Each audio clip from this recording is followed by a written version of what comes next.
calling all Deanston 12 fans. I'm going to look at the Deanston 12 today, folks, but just before I get into it, does anyone remember seeing a Deanston 12 that dark? As dark as that? I don't. Is it as good as the old one? I've got a little bit left of the old one, but look at the difference in the colour, folks. Just to give you a quick look at that. Absolutely incredible.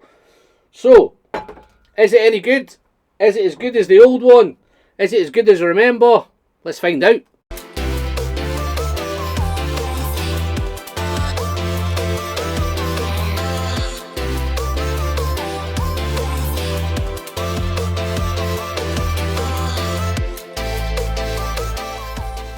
Well, hello there folks, and welcome back to the Whiskey Friend with me, Alan. Here we are again, another new week, another new video, another brand new video. In today's brand new video, Deanston 12. I just picked this bottle up recently. Yes, it's been a couple of years since I tackled the Deanston 12. Not too sure why. I think maybe the RN10 got in the way, maybe the Glencadam 10 got in the way, maybe the Bunnahabhain 12 got in the way. But it's certainly been a while. I picked this one up recently. I managed to pick it up for £38. Which, if I remember back and I checked back to my catalogue, the last Deanston 12 that I bought was probably 2 years ago, and I paid £42 for it. So I was amazed when I saw this one at 38. I noticed how dark it was, snapped it up, dived all over it, picked one up, got it delivered recently. So I've spent the last couple of days with it, getting to know it, getting to taste it, so as I can share it with you guys. But yeah, big props to Deanston, because in the present climate, the way whiskey prices are going, I only managed to get this a couple of quid cheaper than I managed to get it 2 or 3 years ago. So big props, well done Deanston. So without any further ado guys, the weather's a little bit rough outside tonight folks, so I may get a wee bit of background noise. I'll try and edit it out and edit, but if I can't, please bear with me and apologies for that. But on the nose, I've had it covered up for the last hour guys. You know all about the coins, I don't need to tell you any more about those. Link in the description.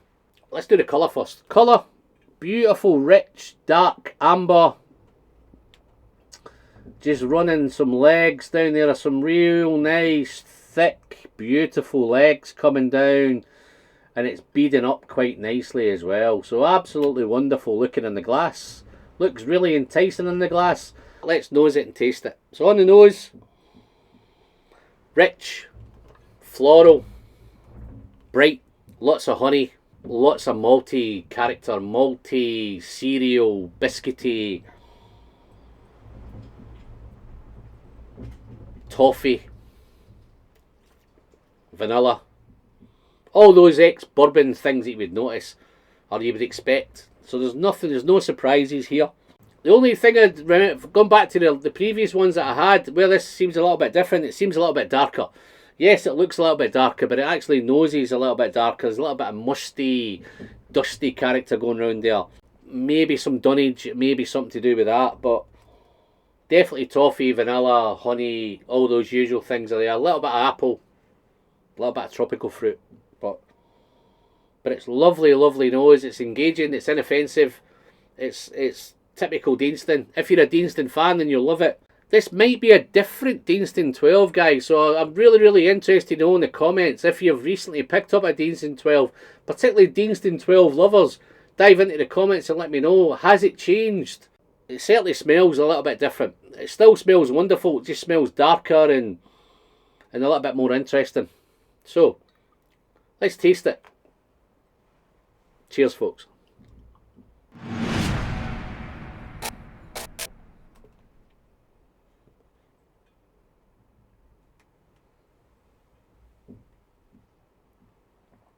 Okay, that's really nice. It's a bit spicier it's much more spicier than on the palate than it was on the nose. Ginger, peppery, a little bit dry, a little bit of spiced oak maybe. But it's certainly thick, it's mouth coating, gets in everywhere. Lots of vanilla, lots of honey, lots of toffee, sticky, dark toffee. This is not Werther's. I think the old one, remember the old one was a bit more Werther's. This is not. This is dark, thick, sticky toffee. The maltiness is there, the cereal's there, the biscuit's now a wee bit more shortbread, a wee bit more oatmeal, maybe even bordering a little bit of porridge. And I'm thinking with the porridge note, there's a little salty note in here as well, but I'm conflicted to think whether it's a salty porridge or whether it's a porridge with honey on the top. It's one of those. It's beautifully balanced. It's beautifully interesting. Not the most complex whiskey in the world, but there's enough to keep you engaged. Again, guys, I'd be really, really interested to know what those Deanston 12 fans think of the recent bottles. Are they different? Are they better? Are you enjoying them more? How different do they feel to you? Dive in the comments below, folks. But this is much more sticky. Wonderfully balanced. It's balanced between the malt, the spice, tiny little bit of fruit. And this is not about a fruity dram, folks. This is more, it's a sweet dram, but it's not a fruity dram. It's more about vanillas and honeys and toffees. Beautifully balanced. Let's do a little bit for the finish, guys, and I'll get going, and I'll try to make this super quick.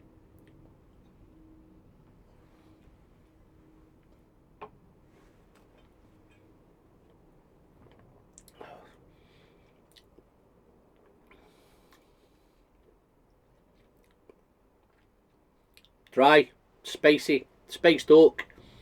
Definitely a little bit of oak on the finish. It's gone a little bit grassy on the finish. I don't know where that grass has come from, but it's a wee bit more outdoor, a wee bit grassy. Malty, definitely shortbread, definitely salty on the finish as well. That little bit of fruit's there, a little bit of tropical fruit, maybe pineapple. There's definitely apple. Rich, ripe green apples definitely there on the finish. Spicy all the way through. Finish is actually becoming quite long now. It's quite a long finish. Interesting finish. Really interesting whiskey, guys. Maybe this will make me dive out and pull the trigger a wee bit more. If it comes to this quality and it comes to this kind of standard, this dark toffee richness, if I could keep it at £38, that'd be great. I'm probably dreaming that I might have to pay maybe 40 to 45 to get it. If I have to do that, then yes, I would pay that for it. What would we score this one, folks? Score-wise, I'm thinking 87 out of 100. It's nice, it's enjoyable. Would I go out and buy another one? At £38, I'd definitely go and buy another one, but I'd probably push for the Glencadam 10 before it. I'd probably definitely push for the Boona 12 before it. And really the RN10 would dive in there. So if I've got enough and I've got a spare 30, 40 quid or 40 to 45 quid, then yes, I would definitely replace this. I'd love to hear your thoughts on it, folks. I'd love to hear from Deanston fans. Has the 12 changed? What's different? Is the maturation different? Is it more first fill? I'd love to hear in the comments, guys. Dive down below and let me know. If you've liked the video, don't forget to give it a thumbs up. If you've not subscribed, what you're waiting for, the button's just down here. That'd be great. And if you want to join us on Patreon, I'll pop some links into the description. You can dive in there. You can take a look and feel if you want to get on this whiskey journey with me. If you want to drive through, I've got a nice little nerdy group going together. A nice little nerdy whiskey group. Love them all. Big thanks to those guys anyway for their continued support. And other than that, I'm Alan. I'm the Whiskey Friend. And until the next one, guys, don't forget to send some good whiskey straight down the hatch. And always remember, the pleasure's in the sharing. And I'll see you in the next one. Cheers, folks.